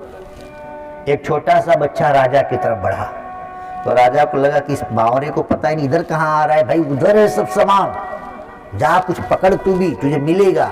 छोटा बच्चा मानो किसी ज्ञानी गुरु का शिष्य जाके राजा को छुआ, बोला सब लोग रुक जाओ। अब सब पहुंच ही नहीं पाए थे सामान तक, सब रुके। बोले सुनो, सब कुछ राजा जी का है, मैंने राजा को ही छू लिया, सब मेरा हो गया, चलो वापस आओ।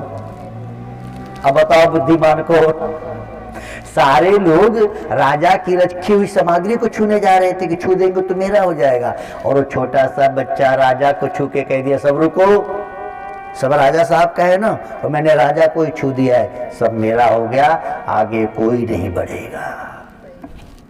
तो छोटा बच्चा बुद्धिमान कि वो बड़े लोग बुद्धिमान जो भाग रहे थे सामग्री के पीछे। आपकी हमारी हाल भी ऐसे ही है। हम लोग उस भगवान रूपी राजा को तो छूते नहीं, हाँ उसकी सामग्री के पीछे दौड़ रहे, ये छू लूं, ये छू लूं, ये छू। संसार कभी किसी को पूरा मिला नहीं, और भगवान कभी किसी को अधूरा मिला नहीं। अच्छा, संसार मिल भी जाए तो रहेगा नहीं, छूट जाएगा, लेकिन भगवान एक बार मिल गया तो छूटेगा क्या? अब सोचो फायदा किसमें? हम जिस संसार को पाना चाहते हैं वो मिल भी गया तो रहेगा नहीं, और भगवान एक बार मिल गया। एक आदमी था, सुबह का समय, जेठ की दोपहरी, सुबह दोपहर, जेठ में तो जल्दी निकल जाता है सूर्य, वो 7-8 बजे निकला, उसको जाना था पश्चिम दिशा में। तो सुबह निकले, पश्चिम दिशा में जाओगे तो स्वाभाविक है ना, छाया आगे आगे जाएगी, शरीर की छाया। तो उसको लगे कि मेरी शरीर की छाया मेरे से आगे क्यों जा रही, वो लगा तेज दौड़ने की, इसको पीछे करूं भाई। अच्छा, सूर्य पूरब से निकला हो और आप पश्चिम जा रहे हो, तो चाहे कितना हो हाई स्पीड में दौड़ो, छाया तो आगे ही रहेगी। तो किसी ने पूछा, बड़ी देर से देख रहे, परेशान हो, क्या बात है? अरे बोले हजूर, सब तो मुझसे आगे जा ही रहे हैं, कमबख्त मेरी छाया भी मेरे आगे आगे जा रही है, मैं इसको पीछे करना चाहता हूँ। मैं चाहता हूँ कि मेरे शरीर की छाया मेरे पीछे पीछे आए। बुद्धिमान आदमी ने कहा, तो भले आदमी, तो 1 मिनट का काम है। बोले 1 मिनट का क्या, मैं 1 घंटे से दौड़ रहा हूँ। उसने उस आदमी को घुमा दिया सूर्य की तरफ, बोले अब जा, ये तेरे पीछे पीछे जाएगा। अच्छा, बात बिल्कुल छोटी सी है, समझने लायक है। वो पूरब गया तो छाया पीछे पीछे आ रही कि नहीं? इसका अर्थ यह हुआ कि भगवान को पीठ देख के जब संसार को पाने चलोगे तो आगे आगे जाएगा, पकड़ में नहीं आएगा। लेकिन उस चीज को छोड़ के जब भगवान की तरफ चलो तो पीछे पीछे आएगा। उसके लिए अलग से प्रयास करना नहीं पड़ता। इसका प्रमाण देख लीजिए, जो भी संत महापुरुष है ना, अयोध्या में चले जाओ, वृंदावन जाओ, काशी चले जाओ, जो बड़े बड़े लोग हैं, महंत लोग, ये क्या किए? अपना घर द्वार छोड़ के राम जी के लिए आए, सब छोड़ के राम जी के लिए आए ना अयोध्या। लेकिन आज उनके मठों पे जाके देखो, आश्रमों में देखो, तो कोई कमी है क्या? सब कुछ छोड़ के राम के लिए आए, तो बाकी माया बिना कहे पीछे पीछे आ गई, और हम ही और आप ले जाके देते हैं। बड़े बड़े जो महंत हैं, बैठे बैठे माला घुमाते हैं, किसी से मांगने नहीं जाते, और वो लोग अपनी गद्दी से उठते भी नहीं। हम तो गए अयोध्या, काफी दिन देखे, लेकिन हम और आप सब ले जाके उनको दे रहे हैं ना। कौन दिला रहा है? ऊपर वाला।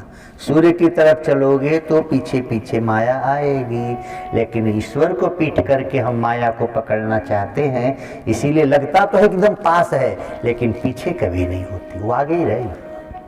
भ्रम होता है कि हमने कुछ पा लिया, कुछ पा लिया, नहीं। तो अरण्य कांड से क्या सीख मिल रही है? माँ सीता जी से सीख मिलती है कि भगवान से संसार को ना मांगे, भगवान को भगवान से मांग लो। अच्छा, अरण्य कांड के बाद किष्किंधा कांड। अरण्य कांड की समाप्ति का है, देखो अरण्य कांड में 3 पात्र बड़े अजीब है, एक ही नाम तीनों का, एक ही राशि, सीता, शूर्पणखा और शबरी, 3 माताओं का वर्णन है अरण्य कांड में। सीता जी दूर क्यों हुई? सोना का मृग पसंद आ गया। और शबरी माता को भगवान मिले क्यों? क्योंकि शबरी माता गुरु के ज्ञान में टिकी हुई है। शबरी राम के यहाँ नहीं गई, राम शबरी के यहाँ गए। यानी हम गुरु मंत्र लेकर ईमानदारी से जप करें, विश्वास रखें गुरु के वचनों पर, तो राम को भी द्वार आना पड़ता है। तो छोटी मोटी बात की क्या चिंता। अच्छा, बीच में सुपर्णखा जी हैं। सुपर्णखा जी राम तत्व से प्रेम नहीं है, राम के सौंदर्य से प्रेम है। और राम क्या कह रहे हैं? राम को किसी की सुंदरता पसंद नहीं, राम को तो आपका चरित्र सुंदर हो तो पसंद आप राम जी को आएंगे। सुपर्णखा जी का चरित्र अच्छा नहीं है, सुंदर रूप बनाई, इसलिए राम जी उसको पसंद नहीं किए। यानी राम किसको पसंद करते हैं? शबरी माँ को। कब? क्यों? कि शबरी मैया मतंग ऋषि की शिष्य हैं और गुरु के ज्ञान में टिकी हुई हैं, चरित्र उज्ज्वल है, जप करती हैं, ध्यान करती हैं, गुरु के आश्रम में रहती हैं। तो राम उनकी जूठी बेर खाने में भी परहेज नहीं करते। और सुपर्णखा जी सुंदर रूप बना के आई हैं तो नाक कान कटवा देते हैं। और खुद की पत्नी ही जब राम जी से ज्यादा सोने मृग को प्रेरित करती है तो उनको लंका पहुंचा देते हैं। ये राम जी की कृपा है। अब आप देखो इन तीनों में से हम कहाँ हैं? इन तीनों को देखा जाए तो सबसे अच्छा कौन? शबरी मैया। शबरी माँ गुरु के ज्ञान में टिकी थी, कहीं गई नहीं। गुरु जी के जाने के बाद गुरु जी ने जो कहा वही की। ऐसे ही हमको आपको भी चाहिए। हम गुरु ज्ञान में, गुरु ध्यान में टिके रहेंगे तो एक दिन भले बीच में थोड़ा सा दुख आया। पंपापुर सरोवर से माता जी को जल लेने नहीं दे रहे थे संत लोग, लेकिन फिर भी देखो आज उन संतों का नाम नहीं आता, लेकिन शबरी मैया का तो नाम आता है। जिन साधु संतों ने शबरी माँ को सरोवर के जल लेने से मना किया, क्या उनकी मूर्ति बनेगी क्या राम मंदिर में? नहीं ना। लेकिन शबरी माँ की तो बनेगी कि नहीं? सोचो आप। कष्ट आए जीवन में तो घबराओ नहीं। हाँ, गुरु के ज्ञान से हटोगी नहीं तो शबरी। अब इसके आगे किष्किंधा कांड। किष्किंधा कांड की शुरुआत देखो। ऋषिमुख पर्वत पर सुग्रीव रहते हैं। कहाँ रहना चाहिए? जहां संतों के द्वारा सत्संग होता है, या ऋषिमुख पर्वत है। अच्छा, सुग्रीव माने जो अपने गला से भगवत नाम जप करे कंठ से, ये सुग्रीव। जब जप करोगे, ऋषिमुख पर्वत पे रहोगे तो हनुमंत जी आपकी सुरक्षा में लग जाएंगे। बाली अति कामी है और बलवान और अभिमानी है। लेकिन आपका दुश्मन कितना हो बलवान हो, कितना हो अभिमानी हो, कैसा भी हो, आप यदि भगवत नाम जप करते हैं, ऋषिमुख पर्वत पे रहते हैं और हनुमान जी अर्थात संयम से रहते हैं, तो आपका दुश्मन आपसे यदि बलवान भी है तो उसको मारने के लिए राम जी स्वयं आ जाते हैं। और राम जी ने आके बाली का वध किया। अच्छा, बाली जी की भी अच्छाई देखो। बाली जी मरते समय राम जी को पहचान तो गए। अवगुण कौन नाथ मोहि मारा, मैं बैरी सुग्रीव प्यारा। तब राम जी ने बताया, अनुज बध भगनी सुत नारी, सुन सट कन्या समय आचारी, इन्हीं को दृष्ट बिलो कहीं जोई, ताहि बधे कछु पाप न होई। तारा जी ने जब विलाप किया तो राम जी ने कहा, अचल करो तन राखो प्राणा, बाल कहा सुन कृपाना। नहीं, अब क्यों रखना तन? बोले क्यों तुम जीवित रहना नहीं चाहते? बोले नहीं, सुनय न गोचर जासु गुणगन, वेद कहीं स्तुति गावहीं, जिति पवन मन गो निरस कर मुनि ध्यान, कबहु को पावहीं, मोहि जानि अति अभिमान, बस प्रभु के राखु शरीर ही, अस कवन सठ हट काटि सुर तरु बारी करहि बबूरे। क्या सुंदर ज्ञान हो गया बाली को। तो हम सबको भी चाहिए। इस कथा से सीख क्या मिली हमको? कि हम सत्संग में सदैव रहते, सत्संग में जाएं और गुरु के द्वारा जो नाम मिला उसका जप करें। फल क्या मिलेगा? किष्किंधा कांड को यदि ध्यान पूर्वक पढ़ें तो इसमें एक बहुत अच्छी बात और आती है। उसमें एक कन्या की कथा आती है जिसका नाम है स्वयं प्रभा। जब सुग्रीव जी ने खोज करने के लिए भेजा हनुमंत जी, अंगद जी आज सबको, तो सब ढूंढते ढूंढते परेशान, इतने में लगा प्यास, जल ढूंढ रहे थे, फल कहाँ मिले, कहाँ जल मिले। सीता जी का तो पता नहीं मिला, जल तो मिले, तो क्या देखा, गुफा में एक कन्या तपस्या कर रही थी। उस कन्या का नाम स्वयं प्रभा। कैसी महान रही होंगी भारत की बेटियां, जो हनुमंत जी सबकी सहायता करते हैं। आज उस हनुमंत जी को भूख प्यास लगी तो उनकी सहायता एक कन्या ने किया।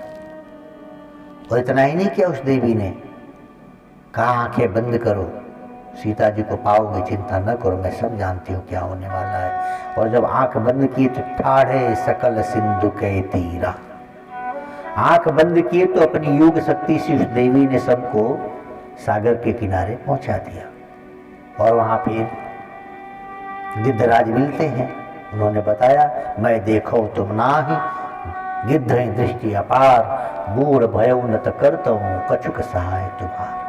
अब सुंदरकांड शुरू हुआ।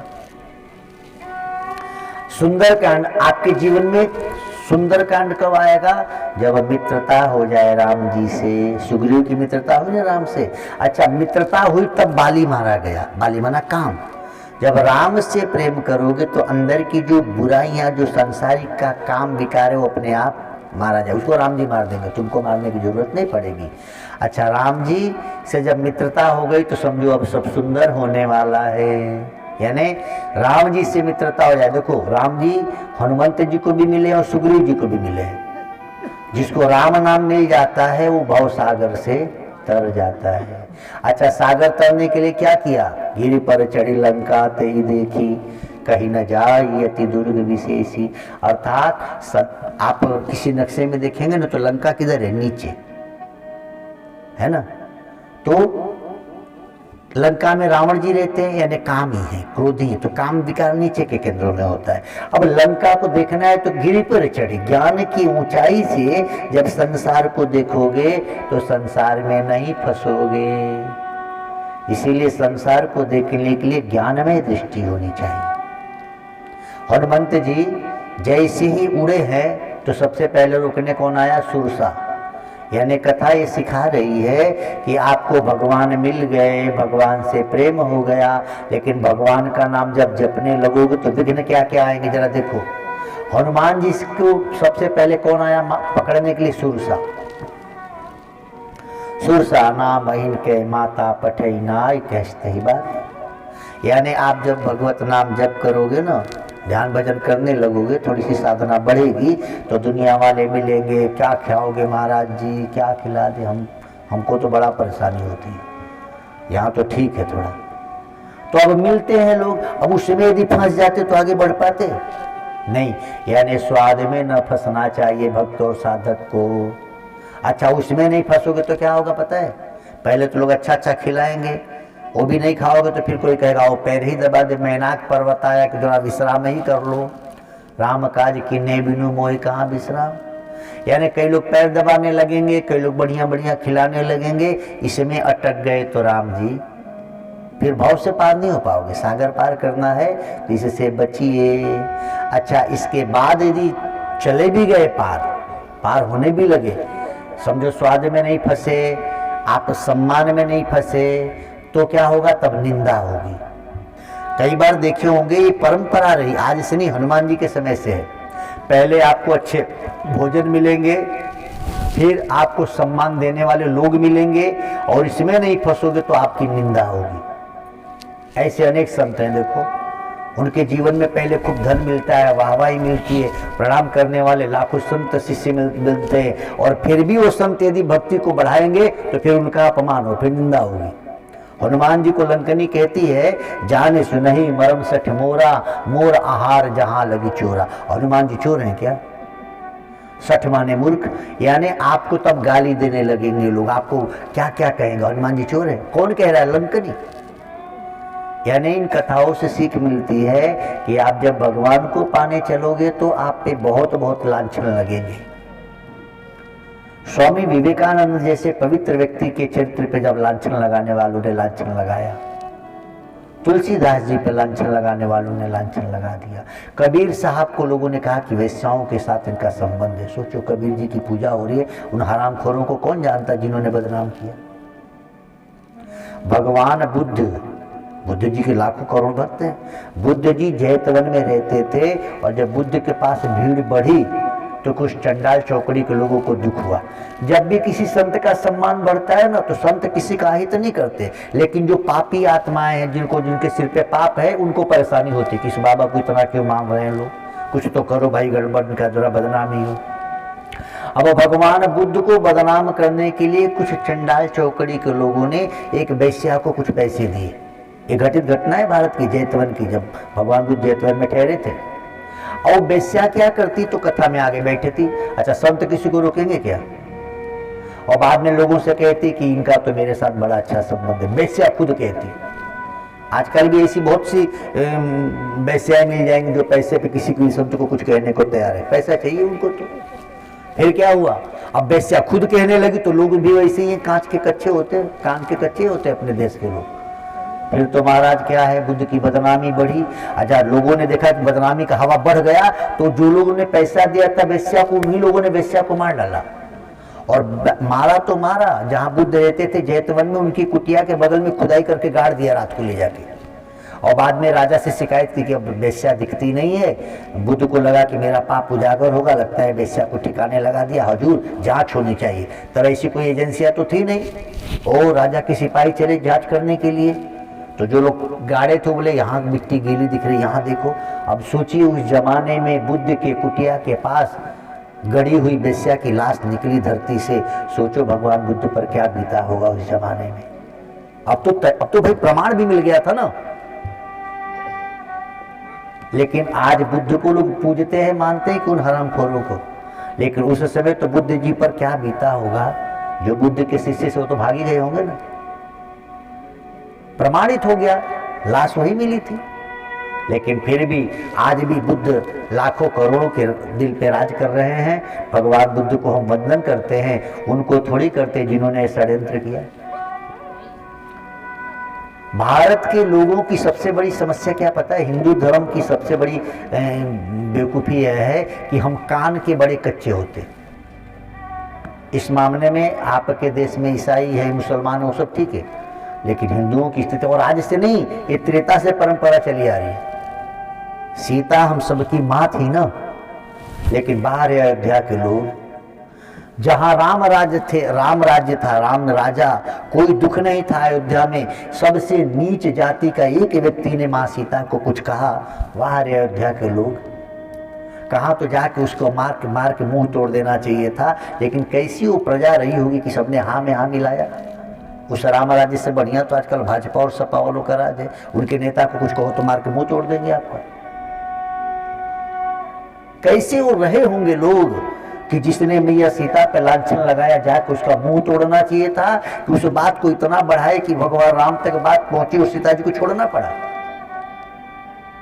आज भी उन्हीं के वंशज है हम लोग ना। वो बुराई आज भी हम लोगों में है कि किसी ने कह दिया, हम सुन ली और मान गए। वाह रे बुद्धि। जब सीता जैसी अग्नि परीक्षा देने वाली जो हमारी माँ थी, अयोध्या की रानी थी, उनके लिए जब हमारी बुद्धि में इतनी बेवकूफ़ी आ सकती है, तो आज संत के लिए आ जाए तो कोई बड़ी बात है क्या? उन्हीं के वंशज हैं हम सब। अरे हमारे आपके पूर्वज वही रहे होंगे किसी न किसी रूप में। आज हम लोग की भी हाल वही है। टीवी पे दिखा दिया गया किसी संत के बारे में, हम लोग तुरंत निर्णय लेते हैं, हाँ बबुआ ऐसा किया होगा। वाह, थोड़ी तो बुद्धि रखो। कई लोग अपने को बड़ा अच्छा मान लेते हैं। तूने क्या अच्छा किया आज तक बता? तुम नहीं करोगे, वो संत कर दिया होगा ऐसा। वाह रे तुम्हारी बुद्धि। मुझे बड़ा आश्चर्य होता है जब किसी के बारे में सुनता हूँ, वो बोलने वालों को देखो, ऐसे लोग निंदा करते जिसको उसके बेटे नहीं मानते।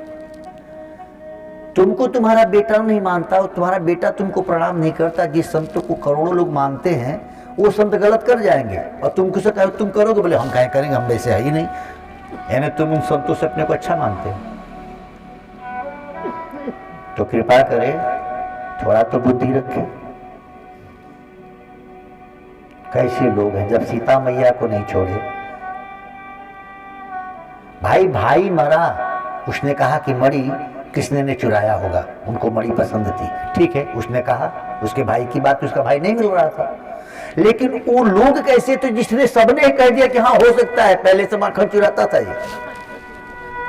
जब हम कृष्ण की कोई निंदा करे और बाहर भारत के लोग उसको मान लेते हो, जिस कृष्ण को भगवान मानते थे उन पर चोरी का लांछन लगा तो प्रजा को हुआ कि हाँ हुआ होगा। बाहर भारत की जनता, सीता जी ने अग्नि परीक्षा दी, एक ने कह दिया बोले हाँ ऐसा हुआ होगा। तो इस भारत के मूर्ख लोग यदि आसाराम जी को और किसी संत को कह दे तो बड़ी बात है क्या? थोड़ी तो बुद्धि रखो। जिस संत की पत्नी जीवित हो, ब्याह हुआ हो, बेटा हो, बेटी हो, दामाद हो, पोता हो, ऐसा संत कोई हो कि भाई ब्याह शादी नहीं किया तो एक बार सोच समझ सकता है, हो सकता है भाई आदमी नई शादी ब्याह किया तो विचलित हो सकता है। जिसकी अपनी पत्नी जीवित हो, जिसका बेटा हो, दामाद हो, बहू हो, एक पोता हो, 76 वर्ष की उम्र हो, और एक कोई चुड़ैल कह दे कि इन्होंने हमको छुआ और बाहर भारत के लोग हम मान गए। वाह! हम ट्रेन में आ रहे थे तो उस समय तो बड़ा हल्ला था ना। एक बाबा जी बड़ा चर्चा करे तो हमने उनसे पूछा बाबा आप ऐसा कर सकते? बोले हम कैसे करेंगे, हम सम्मानित आदमी। हमने कहा नालायक आदमी, तुझे कितने लोग जानते हैं बता? इस ट्रेन में चल तुझे घुमाऊं, कितने लोग तुझे पहचान रहे? तुम नहीं कर सकते जो कि तुमको जानने वाले 4-10 लोग होंगे, और कोई ऐसा कर सकता है जिसको करोड़ों लोग मानते? थोड़ा तो बुद्धि रखो। उसकी बोलती बंद हो गई। हमने कहा तुमको कितने लोग जानते बता? तुम जिस संत को कह रहे हो शायद ही कोई भारत का हो जो उसको ना जानता है उनको, और तुझे कोई नहीं जानता तो तुम नहीं करोगे, और उनको लाखों करोड़ों लोग जानते हैं तो कर देंगे। उनको अपनी इज्जत की परवाह नहीं है। लेकिन हम लोग जब सीता मैया पर कह सकते हैं तो संत पे तो बहुत बड़ी बात नहीं है। अयोध्या वालों को पता नहीं था कि सीता कोई साधारण नहीं है। जिस धनुष को रावण तक नहीं छुआ, उस धनुष को सीता जी उठा के यहाँ से वहां रखी थी। ये तो अयोध्या वालों को पता था ना, बाराती गए थे भाई।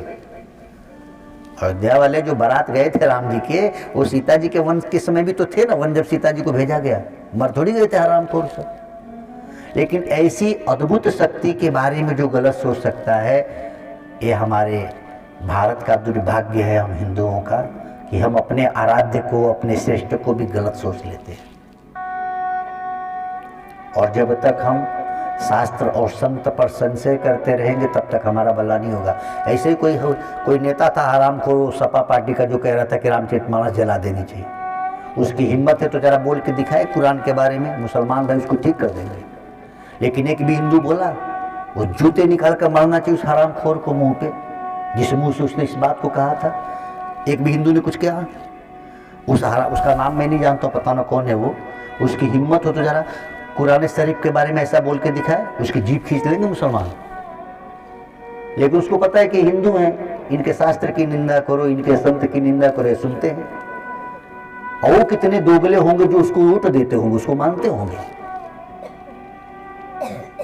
जरा विचारनीय बात नहीं है ये।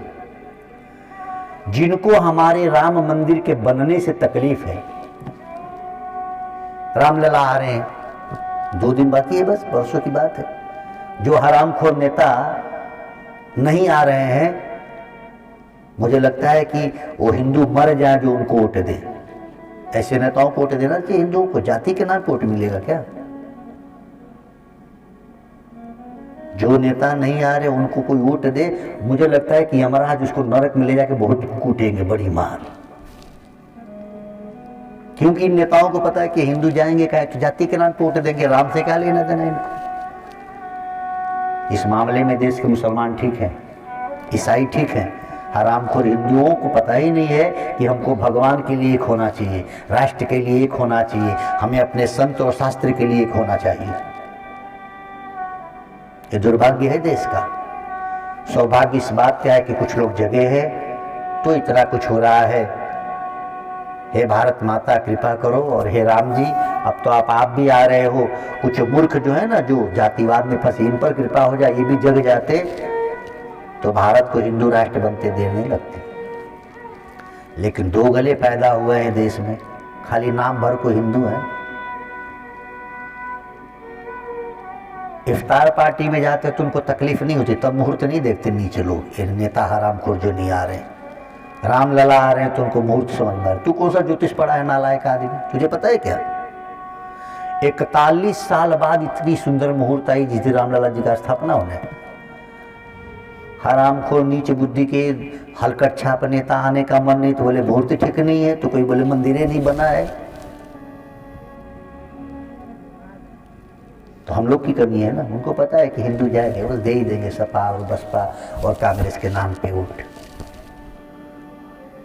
ओम नमो भगवते वासुदेवाय।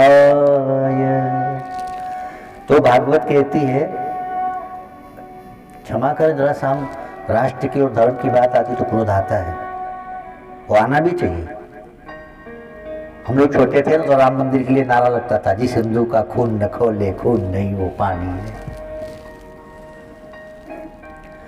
ओम नमो भगवते वासुदेवाय। तो सुंदरकांड के बाद, सुंदरकांड में क्या हुआ देखो, सीता जी से मुलाकात होती है। यानी आपके जीवन में सुंदरता कब आए, जब आपको भगवान और भक्ति मिल जाए।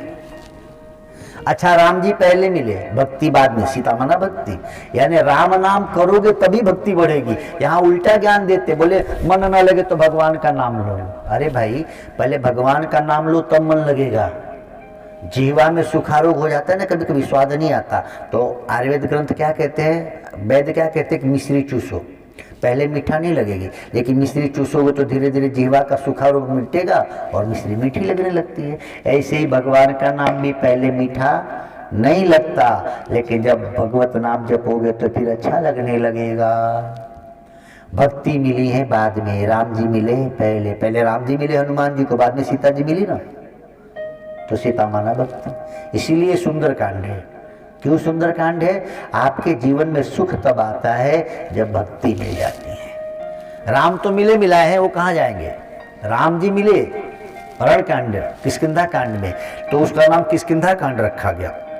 लेकिन जब भक्ति मिली है तो उसका नाम सुंदरकांड रखा गया। जीवन में भक्ति होनी चाहिए। अच्छा, भक्ति मिलने के बाद क्या होगा?